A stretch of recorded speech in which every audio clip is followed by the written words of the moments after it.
Assalamualaikum warahmatullahi wabarakatuh. Salam sehat semua. Perkenalkan, nama saya Rabuan Satriawan.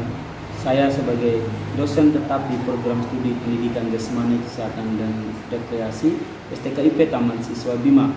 Saya di sini sebagai dosen pengampu pada mata kuliah tes dan pengukuran penjas. Dalam mata kuliah tes dan pengukuran penjas, ada beberapa capaian pembelajaran terdapat pada mata kuliah tes dan pengukuran penjas. Di antara lain, yang pertama adalah mahasiswa mampu memahami konsep dasar tes dan pengukuran penjas. Yang kedua, mahasiswa mampu menerapkan prinsip-prinsip tes dan pengukuran penjas.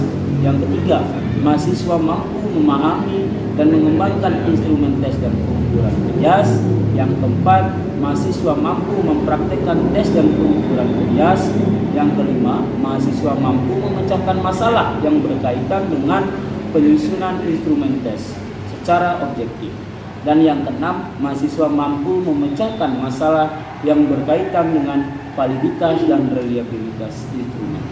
Dan dalam proses perkuliahan pada mata kuliah tes dan pengukuran penjas, saya sebagai dosen pengampu mata kuliah tes dan pengukuran penjas menayangkan dan menampilkan video dalam proses perkuliahan pada materi prinsip-prinsip dasar tes dan pengukuran penjas. Selamat menyaksikan.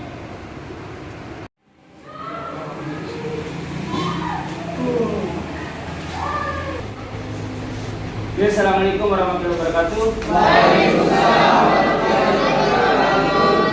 Selamat pagi anak-anak. Sehat semua? Sehat. Oke, hari ini kita lanjut pertemuan. Di minggu kemarin kita sudah membahas terkait materi dasar tes pengukuran penjas. Dan hari ini kita akan lanjut seperti yang sudah tertera di atas, yaitu materi prinsip-prinsip tes dan pengukuran penjas. Dan di minggu kemarin kita sudah membagi kelompok, dan hari ini alhamdulillah Anda semua sudah duduk berdasarkan kelompok.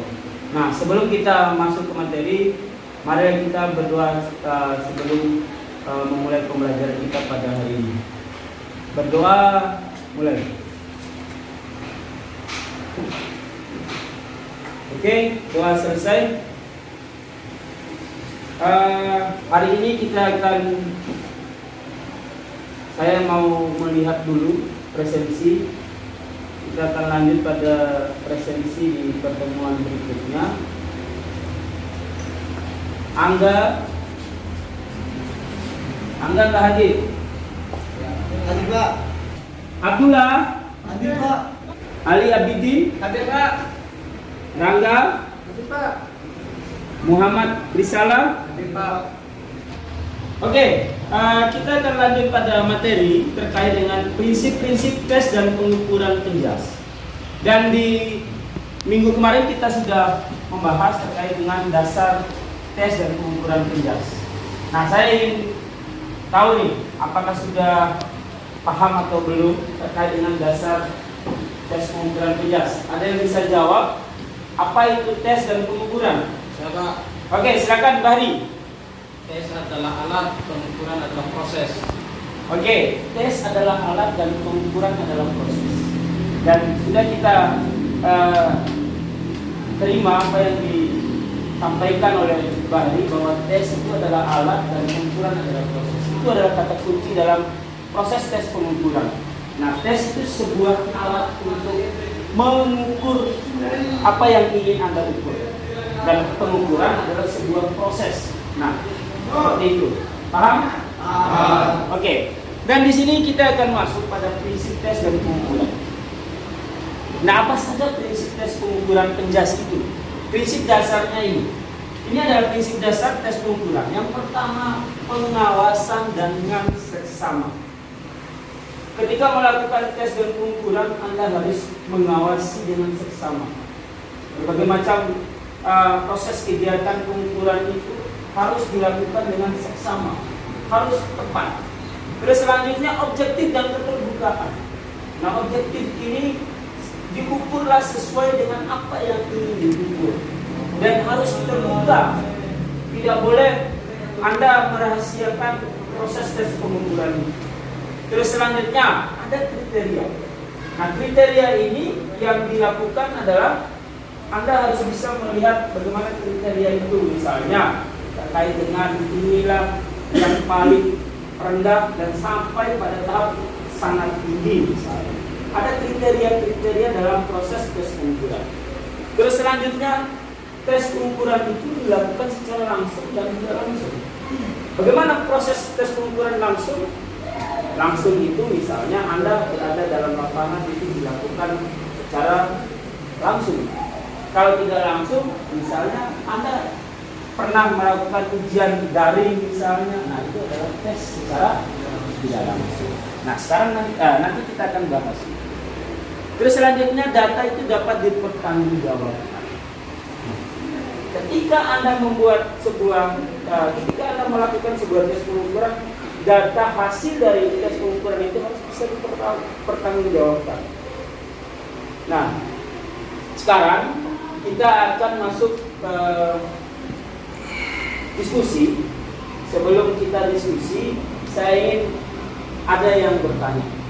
Siapa? Ya, silakan, Angga.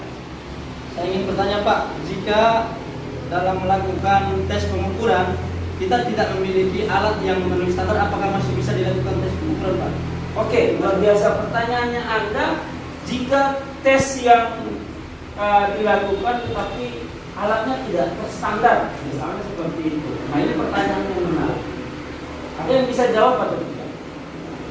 Pertanyaannya Angga ini ketika dalam permasalahannya di saat melakukan tes tidak alatnya tidak terstandar, apa yang harus dilakukan? Nah, teman-teman mahasiswa ketika Anda melakukan sebuah tes pengukuran tetapi alatnya tidak terstandar, maka itu tidak bisa dilakukan dan itu tidak dikatakan valid. Seperti itulah. Seperti itu Anda. Jadinya Anda ketika melakukan tes pengukuran, alat itu harus terstandar, harus dikatakan valid seperti itu. Seperti itu Anda ya. Jelas ya? Oke, sekarang kita lanjut pada materi diskusi. Minggu kemarin kita sudah membagi kelompok. Silakan Anda bentuk duduk secara berkelompok. Anda membahas terkait dengan prinsip pelaksanaan tes pengukuran. Nah, tadi kita sudah membahas prinsip dasarnya. Sekarang bagaimana prinsip pelaksanaannya? Oke, silakan Anda bentuk kelompok masing-masing untuk membahas terkait dengan prinsip pelaksanaan tes pengukuran.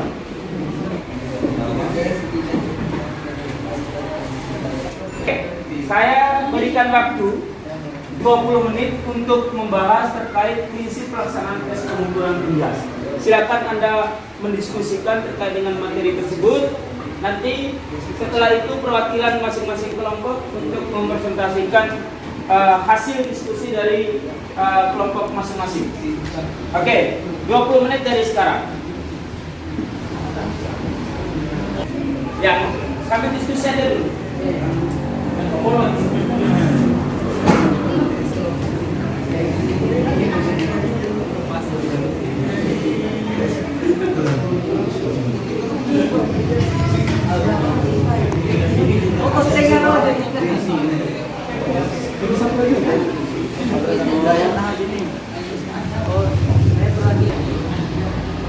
Oke, waktu diskusi sudah selesai.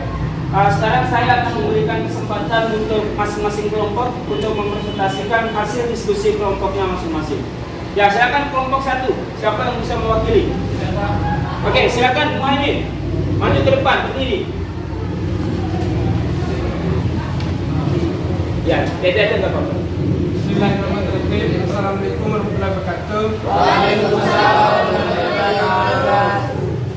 Kami ingin mempresentasikan apa yang menjadi hasil diskusi kami, yaitu diskusi prinsip pelaksanaan tes dan pengukuran penjas.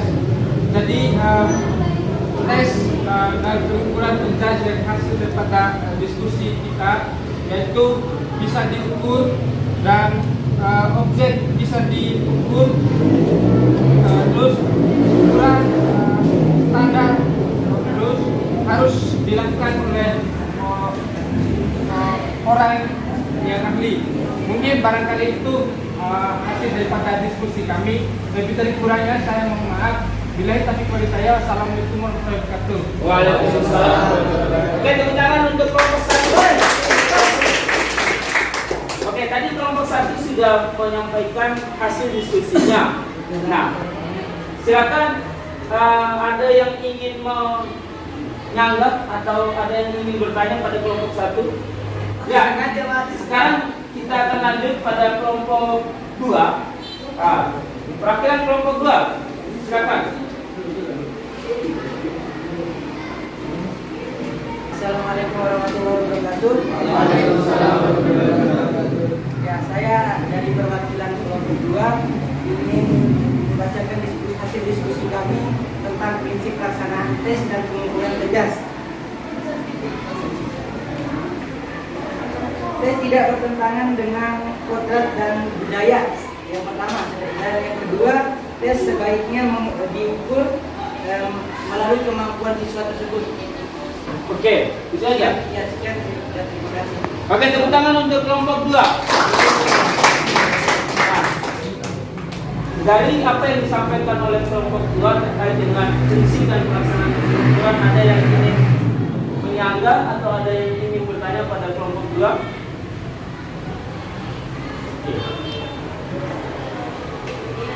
Oke, kita lanjut. Sekarang kita akan mereview apa yang menjadi hasil diskusi dari masing-masing kelompok tadi. Tadi 3 kelompok sudah menyampaikan apa saja hasil dari diskusinya terkait dengan prinsip pelaksanaan tes dan pengukuran PENJAS. Nah, sekarang kita bisa lihat di atas bahwa prinsip pelaksanaan tes pengukuran PENJAS ada. Nah, jika sesuatu itu ada dan adanya sesuatu dalam jumlah itu dapat diukur. Nah, tadi kelompok 1 sudah membahas terkait dengan dapat diukur. Apa yang ingin diukur itu bisa diukur. Nah, itulah yang pertama. Terus tes dan pengukuran menggunakan alat-alat terstandar. Nah, tadi terkait dengan pertanyaannya Angga, itu harus menggunakan alat yang standar. Kalau tidak menggunakan alat yang standar, maka tidak bisa dilakukan. Nah, tadi juga kelompok 1 sudah membahas terkait dengan kalau misalnya alatnya tidak terstandar, maka tidak bisa dilakukan. Nah, terus selanjutnya tes dan pengukuran sebaiknya dilaksanakan sesuai dengan pandangan atau misi lembaga yang bersangkutan. Ketika kampus kita ingin mengukur terkait dengan tes kesegaran jasmani Indonesia, maka yang diukur adalah kesegaran jasmaninya. Tidak mungkin kita mengukur keterampilan sepak bola ketika kampus kita ingin mengetahui keterampilan kesegaran jasmaninya. Oke, selanjutnya tes tidak bertentangan dengan kodrat dan budaya. Nah, tadi kelompok 3 sudah membahas terkait dengan tidak bertentangan dengan kodrat dan budaya. Ketika Anda membuat sebuah instrumen ataupun alat tes itu jangan bertentangan dengan budaya, tidak berkontra dengan budaya. Nah, sehingga manapun dari ras mana, dari ras ini, ras itu, dari suku mana, itu tidak bisa dibedakan, harus disamakan. Terus terakhir, tes sebaiknya menggunakan kemampuan individu siswa. Anda tidak boleh melakukan tes itu secara berkelompok misalnya, karena Anda ingin melihat kemampuan individu siswa, bukan kemampuan kelompok. Seperti itu. Ya, silakan, ada pertanyaan? Oke, nah, terima kasih atas perhatiannya. Sekarang kita akan lanjut pada materi selanjutnya. Nah, ini apa yang harus dilakukan oleh guru ketika diadakan tes. Nah, yang pertama, siapa yang bisa membaca slide di atas? Ya, silakan. Menyiapkan butir tes dan alat serta norma dan kriteria tes. Menyiapkan butir tes dan alat serta norma dan kriteria tes. Anda harus siapkan aturan-aturannya itu, norma tesnya itu sebelum dilakukan tesnya. Ketika Anda turun menjadi seorang guru, harus menyiapkan itu, aturan-aturan tes pengukurannya. Terus selanjutnya, siapa yang mau baca? Ya, oke. Menyiapkan aturan scoring. Menyiapkan aturan scoring. Nah, aturan scoring itu harus disiapkan, bagaimana penilaiannya, harus disiapkan, harus ada alur penilaiannya. Terus terakhir, ya, menyiapkan petunjuk pelaksanaan, ada kesamaan resepsi dalam melakukan tes dan scoring hasil tes. Nah, ini seperti juknis, petunjuk teknis, petunjuk pelaksanaan pada kesamaan persepsi dalam melakukan tes dan scoring hasil tes. Jadi Anda ini yang harus Anda siapkan ketika mengadakan sebuah tes pengukuran seperti itu. Paham? Ada yang kurang mengerti? Silakan bertanya. Oke, terima kasih. Sekarang untuk minggu depan Anda akan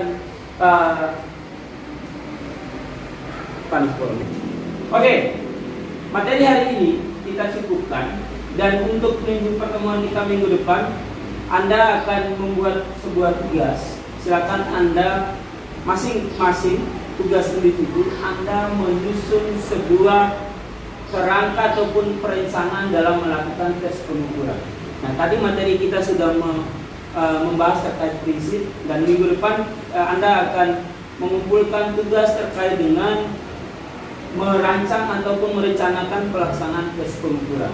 Nah, silakan minggu depan kita akan bahas lagi, dan kita akan bertemu lagi minggu depan, dan mudah-mudahan kita sehat selalu. Amin. Oke, sebelum kita akhiri, mari kita berdoa sama-sama untuk mengakhiri perkuliahan kita pada hari ini. Berdoa mulai.